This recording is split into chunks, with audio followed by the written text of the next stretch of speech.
She walked into the bank wearing torn shoes and a diner apron. By the time she walked out, half the town stood frozen in silence. Morning light crept through the glass doors of Riverside Bank, painting pale gold streaks across the marble floor. Inside, the scent of fresh coffee mixed with perfume and polished steel, the quiet rhythm of privilege humming beneath every conversation. Then, the doors opened, and the rhythm faltered. She walked in, Ellie, a woman in her late 40s. Her uniform was wrinkled, her sneakers scuffed, her apron still stained from the morning shift at Charlie's Diner. A few customers glanced up and quickly looked away, as if poverty was contagious. Ellie didn't notice, or maybe she'd stopped noticing long ago. She held a small, worn envelope in both hands, the kind that carried more weight than it looked. The teller, a young man with perfect hair and too much confidence, raised an eyebrow when she approached the counter. "Withdrawal?" he asked with a smirk. Ellie simply nodded, calm and quiet. Outside, the town clock struck 10, a sound that would mark the beginning of everyone's lesson. The teller leaned forward, tapping his pen against the counter. "You need at least $100 in your account to withdraw, ma'am," he said, loud enough for nearby customers to hear. A few chuckles echoed from the waiting line. Ellie's fingers brushed the envelope, her expression still steady. "Try this," she whispered, sliding it forward.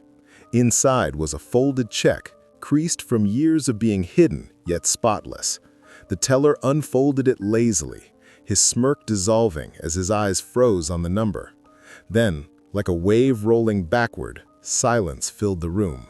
He blinked twice, leaned closer, and then looked up at her, this time not at her apron or her worn shoes, but her.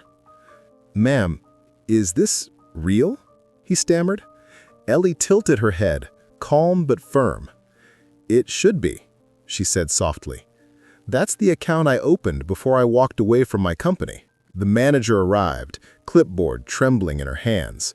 Screens flickered, names and balances began to populate, and one word caught everyone's eye: founder. It turned out the homeless waitress wasn't homeless at all. She was Eleanor Hayes, co-founder of Bright Star Holdings, a tech empire quietly sold for billions years ago. And the laughter that once filled the room was now swallowed by a quiet, collective shame. The silence that followed felt heavier than any insult Ellie had ever heard. People avoided her eyes, pretending to check their phones or shuffle papers. The same teller who once mocked her now stood frozen, cheeks pale, voice gone. Ellie didn't gloat. She simply smiled, calm and kind, as if she'd expected this all along. "Sometimes," she said gently, "people forget that money doesn't make you better. How you treat others does." Her words didn't sound like revenge. They sounded like truth. The room stayed still, each person quietly reckoning with their own small cruelties, the kind we excuse as just jokes. Later that evening, as Ellie walked past the same cafe where she once worked double shifts, a light rain began to fall. She looked up, the city lights blurring into streaks, and for the first time in years, she didn't feel invisible. That day wasn't about wealth reclaimed. It was about dignity rediscovered, and it reminded everyone watching that the worth of a person is never measured by what's in there. If this story touched you, take a moment to look a little closer at the people we pass by every day.